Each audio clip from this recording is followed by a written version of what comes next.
Hello, I just want to preface this video by saying it does previously exist. You're not crazy. I did it as episode 8 about 2 years ago. The script was originally written for Let's Just Say, which is a storytelling event that happens in Ferndale, Michigan at Go Comedy. At the time, because of pandemic reasons, they were doing a digital-only version of the event. And so I originally wrote this script for that. Then I recorded the official version that I put on my YouTube channel. But when I did that, I screwed up the audio. So it had like this annoying echo in it. And I thought I was okay with it. And I was just going to let it be there because it was an old episode, so it didn't matter. But 2 years later, it still bugs me. So I'm re-recording it. Though I did take the time to tweak the script a bit.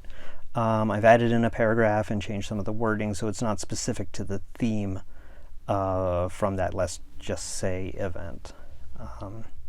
Also, since recording that original version, I have performed this script live one time for The Moth, the NPR radio storytelling event.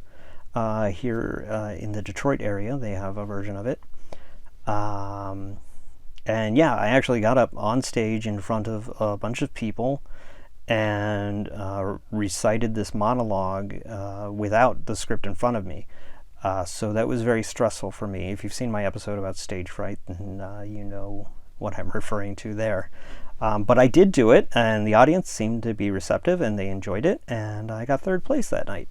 So I'm pretty proud of this script, and that's another reason I wanted to redo it for this video version so that it's at least represented well. Lastly, tonight, the night that I'm recording this, I am actually attending my second Cure concert ever. So it seemed appropriate to re-record this video about the first Cure concert I went to. And obviously I'll be attending it with my wife Sarah, whom this episode is indirectly about. I think that's all the things I wanted to mention to justify the existence of this video a second time. So enjoy if you want. If you feel like you've already seen it and you don't care, that's fine. I'll see you on the next one. Thank you.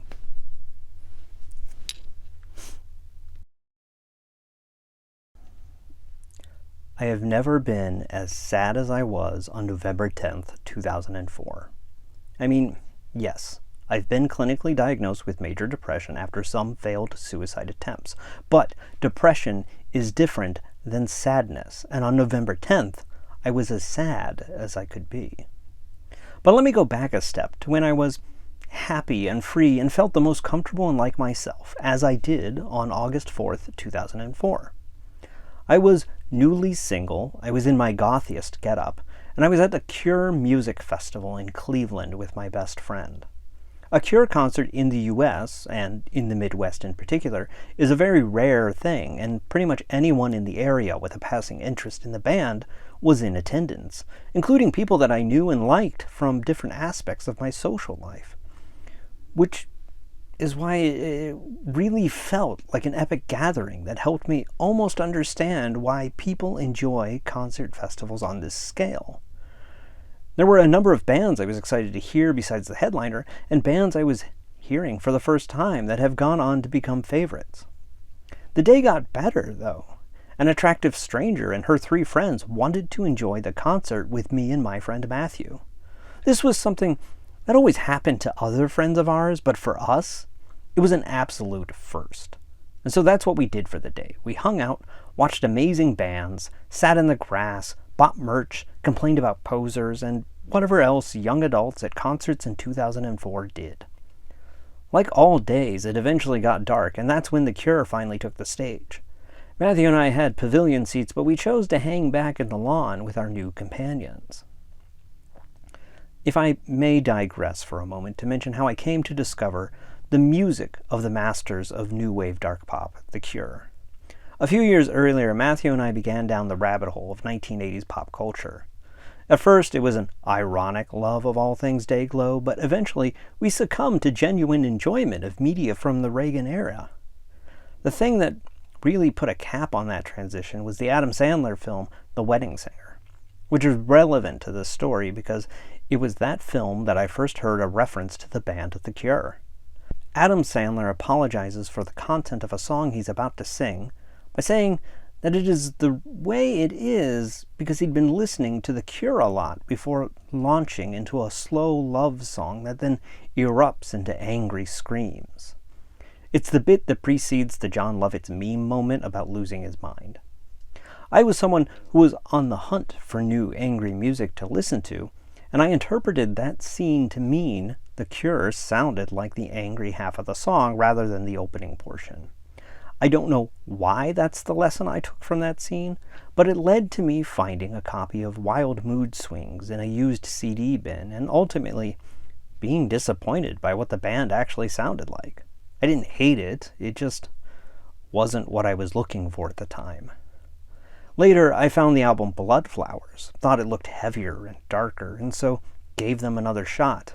Again, still wasn't the imaginary metal band I was hoping for, but at least this time, I was ready to appreciate them on their level, and have considered myself a fan ever since. Now, back to the future, where those familiar with the sound of The Cure likely recognize that in a live setting, they aren't a band you necessarily need to remain standing for the entirety of each 7-minute song. So we worked our way back to Lay in the Grass, and once there, the moment elevated from a pretty great day to a truly cinematic moment in time. This woman I just met and I were lying in the grass, staring at the stars above in the cool night breeze while Robert Smith sang just to us. We lied there and watched as the stars slowly faded away behind nighttime clouds, and just as the band kicked into love song, the first drops of rain began to fall and we both reached for each other's hand. If you saw it play out in a movie, you'd roll your eyes and leave for a bathroom break. But for 21-year-old me, living the experience was absolute magic. A moment so perfect, I probably would have recreated it with whoever I had been beside at the time. Matthew was likely grateful we were with other people. Like all concerts, it eventually ended, and Matthew and I walked our new friends to their car. It turned out these folks were from Pittsburgh, and like with all great concert stories, had driven to Cleveland without parental consent, and so were heading back, but not without leaving me with a phone number. It was my first phone number from a stranger, and it truly had been an epic evening. I'd never before dated someone who lived more than a half hour from me, but that changed once I called that number. At the time, I was already driving 7 hours round trip 3 days a week to attend film school in Michigan, so on my weekends, I drove an equal distance to Pittsburgh to visit her. Most visits were quite memorable, with events like my first visit to Pittsburgh and seeing its arty districts, visiting my first coffee shop, having a stranger take our photo for some project of theirs, visiting a cemetery on a hill that overlooked the city at night, going to my first IKEA, her introducing me to many bands I hadn't heard of before, but have gone on to become absolute favorites, and discovering Russell Simmons' Def Poetry Jam on HBO while staying at a hotel by myself for the first time. For me, our time together was extremely influential on making me the person I am today. November 7th of 2004. That's when she chose to tell me by email she didn't feel things were working out, and that she was going to start dating her best friend, whom she'd assured me previously was not a good fit for her romantically. I'll spare you the details of my misery and just say I did not take it well. 3 days later, I walked into work to check my schedule for the upcoming week. Instead of getting my schedule, I was told to go to the office. In the office sat the manager and assistant manager, and they informed me that I was fired. I pleaded my case for several minutes, mostly just trying to get them to explain the reason for the firing, but they wouldn't budge and just kept repeating this corporate line that Cinemark has decided you are no longer a good fit for the company. I had already moved back into my parents' home when I started film school, but now I was also single and unemployed, all in less than a week. I have never been as sad as I was on November 10th, 2004. So after that, I immediately went to the mall. I figured I could either do some retail therapy or at least try to feel better about myself by judging the sad people mindlessly browsing that mecca of consumerism. I went to the Sam Goody store inside to browse the music and try to find something new to help with the tragedies of the week, but I came up empty-handed. As I was on my way out, I accidentally locked eyes with a stranger. It was an awkward second, and then I looked away, but they approached me anyway, and in front of the store, this stranger stuck out their hand and offered me candy. Like all persons my age, I grew up with a lot of cartoon characters telling me about the dangers of strangers with candy, usually involving some sort of vague sexual abuse following kidnapping. I'd never actually had a stranger attempt it, though. This stranger happened to be a very attractive blonde woman relatively close to my own age, however. The candy being offered were runts, which is a candy I do not care for at all. So I accepted it.